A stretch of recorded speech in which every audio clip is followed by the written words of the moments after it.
Good morning, champion. This is Professor Arsun from Government College of Technology. இன்னைக்கு என்ன பார்க்க போறோம்? செல்தமிழ்ல ஒரு முக்கியமான இன்ட்ரெஸ்டிங் கான்செப்ட் பார்க்க போறோம். Pure bending, pure torsion, equivalent bending, equivalent torsion அப்படின்னு பார்க்க போறோம். ஸோ இதில் முக்கியமாக என்ன பார்த்து பியூர் பெண்டிங்னா ஷியர் வந்து அங்கே ஜீரோவாக இருக்கும்ன்றது தெரிஞ்சுக்கணும். பியூர் டார்ஷன்னா அங்கே பெண்டிங் வந்து ஜீரோவாக இருக்கும்னு தெரிஞ்சுக்கணும். இங்கே பெண்டிங் ஸ்ட்ரெஸோட ஃபார்முலா என்ன 32m by pi d cube. Maximum shear ஸ்ட்ரெஸோட ஃபார்முலா என்ன tau max equal to 16d by pi d cube.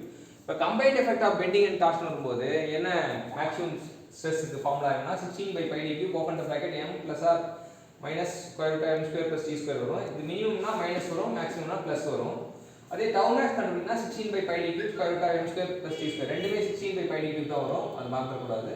Equivalent torque or equivalent twisting moment என்னன்னா t suffix e equal to square root of m square plus t square. m ஓட value கொடுத்துருவாங்க, t ஓட value கொடுத்துருவாங்க, நம்ம equivalent twisting moment கண்டுபிடிக்க சொல்லுவாங்க.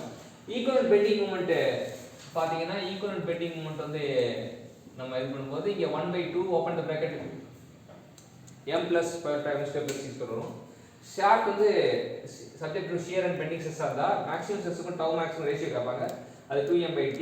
உல்டாவா கேட்டாங்கன்னா tau max by sigma max கேட்டா t/2m அப்படி தெரிஞ்சுக்கணும். இந்த கான்செப்ட் வந்து கண்டிப்பா நமக்கு ஒரு क्वेश्चन வந்து திரும்ப கேட்பாங்க. இது ரொம்ப முக்கியமான கான்செப்ட். இந்த மாதிரி கான்செப்ட்லாம் வேணும்னா உங்களுக்கு ப்ரொஃபசர் டாக் சேனலை லைக் பண்ணுங்க, சப்ஸ்கிரைப் பண்ணுங்க. இந்த வருஷத்தை உங்களுக்கு வெற்றிகரமான ஆண்டா நீங்க மாத்தீங்க. வாழ்த்துக்கள் சாம்பியன்ஸ்.